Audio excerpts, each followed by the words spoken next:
മുജാഹിദ് തന്നെ അൽമനാറിൽ എഴുതുന്നു. ഇവര് ഓരോരുത്തരും ഇജ്തിഹാദാണ്. ഇജ്തിഹാദിട്ട് എന്താ ആയത് കേട്ടോളി. അൽമനാറിന്റെ മുൻകാല കോപ്പികൾ പരിശോധിച്ചാൽ ഈ സംഘടന ഇജ്തിഹാദിന് നൽകുന്ന സ്ഥാനം ശരിക്കും മനസ്സിലാക്കാൻ സാധിക്കും. സ്ത്രീകൾക്ക് ജുമഅയിൽ പങ്കെടുക്കുന്നത് നിർബന്ധമാണെന്ന അഭിപ്രായം എഴുതുവാൻ ജനാബ് MCC അഹമ്മദ് മൗലവിക്ക് അൽമനാറിന്റെ പേജുകൾ അനുവദിച്ചിരുന്നു. അതിനെ ഗണ്ണിക്കുന്ന ലേഖനങ്ങളും പ്രസിദ്ധീകരിക്കുകയുണ്ടായി. വായനക്കാർ 2 ലേഖനങ്ങളും വായിച്ച് മനസ്സിലാക്കണം. അൽമനാറിൽ ഒരു മൗലവി എഴുതി സ്ത്രീകൾക്ക് ജുമഅ നിർബന്ധാണ്, ഉമർ മൗലവി എഴുതി നിർബന്ധില്ല. ഇനി ഇതാരാ തീരുമാനം ആരാന്ന് പറയുന്നത് കേട്ടോളി. വല്ലാത്ത ബുദ്ധി കേട്ടോളെ. 2 ലേഖനങ്ങളും വായിച്ച് അവർക്ക് കൂടുതൽ രേഖ കാണുന്നത് സ്വീകരിക്കാൻ വേണ്ടിയാണ് ഈ നയം സ്വീകരിക്കുന്നത്. അൽമനാർ വായിക്കുന്ന സാധാരണക്കാരെ 2 മൗലവിന്റെ ലേഖനം വായിക്കുക, എന്നിട്ട് കൂടുതൽ രേഖകൾ ഏതാണോ അത് സ്വീകരിക്കുക. നിങ്ങൾ ആലോചിച്ചു. എന്നാ പിന്നെ ആ ലേഖനം ഇവരെ കൊണ്ട് വെച്ചൂടെ? പിന്നെ മൗലവി എഴുതണോ? അതിനെക്കാളും വിവരമുള്ളവരല്ലേ പരിശോധിക്കുന്നത്. എന്നാ പിന്നെ മൗലവി എഴുതണോ? ഇവരെ കൊണ്ട് എഴുതിച്ചാ പോരെ? ഇത്രയും വിവരം കെട്ടൊരാശയം, ഇത്രയും ബുദ്ധിക്ക് യോജിക്കാത്തൊരാശയം. എന്നാ മൗലവി എന്താ എഴുതിയത് എന്ന് കേട്ടോളി.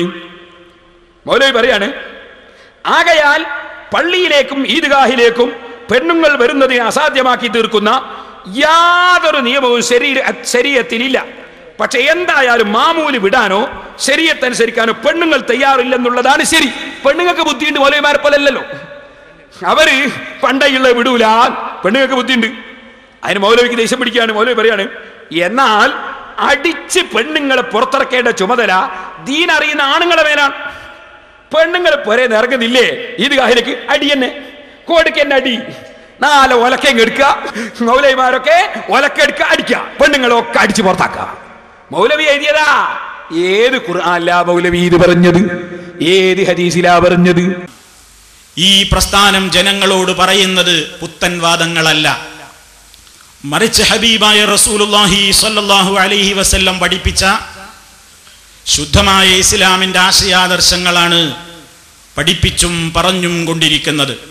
ഏത് ഖുർആനിലാ മൗലവി ഇത് പറഞ്ഞത്? ഏത് ഹദീസിലാ പറഞ്ഞത്? വഖർന ഫീ ബുയൂതികുന്ന വലാ തബറജ്ന തബറുജൽ ജാഹിലിയ്യത്തിൽ ഊലാ വഅഖിംനസ്സലാഹ്. വീട്ടിലടങ്ങി ഒതുങ്ങി കഴിയട്ടെ, ജാഹിലിയ്യ കാലം പോലെ അതാ ഭംഗി പ്രകടിപ്പിക്കല്ല, അവരെ നിസ്കാരം നിർവഹിക്കട്ടെ എന്ന് ഖുർആൻ പറഞ്ഞപ്പോ മദ്ഹബിന്റെ ഇമാമിങ്ങൾ, നിങ്ങൾ എടുത്തു നോക്കി, ഇമാം കസാനി തങ്ങളുടെ ബദാഉ സനാഇ നോക്കൂ.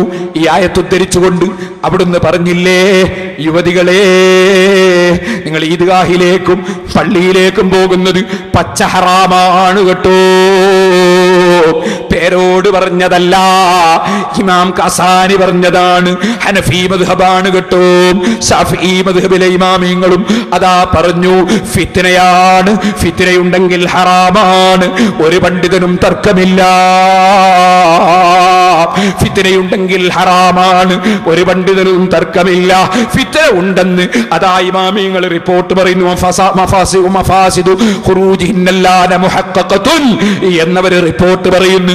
ആകയാൽ ഹറാമാണെന്ന് പറഞ്ഞ് പേരോടല്ല.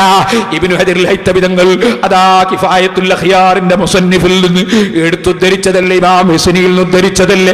വമാ അഹ്സന ഖൗലഹു, എത്ര ശരിയാണ് പറഞ്ഞതെന്ന് ഇബ്നു ഹജർ തങ്ങൾ പറഞ്ഞില്ലേ.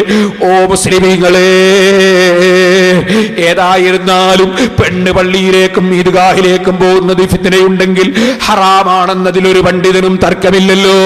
എന്നിട്ട് പിന്നെ മൗലവിന്റെ ചോദ്യം, സനദെവിടെ? ഖുർആനിന് സനദ് വേണോ മൗലവി? അല്ലാഹുവിന്റെ റസൂല് അതാ പള്ളിയിലേക്ക് സമ്മതം ചോദിച്ചിട്ട് സമ്മതം കൊടുത്തില്ല എന്നത് ഫത്ഹുൽ ബാരിയിലില്ലേ, ഇബ്നു ഖുസൈമയിലില്ലേ? ഇനിയും ചോദിക്കട്ടെ, ആ പെണ്ണ് പോകുന്നതിൽ ഒരു പുണ്യവുമില്ലെന്ന് ഇമാം ഷാഫിഈ തങ്ങൾ അവിടുത്തെ ഇഖ്തിലാഫുൽ ഹദീസിൽ പറഞ്ഞില്ലേ? സഹാബത്ത് സമ്മതിച്ചിട്ടില്ലെന്ന് പറഞ്ഞില്ലേ?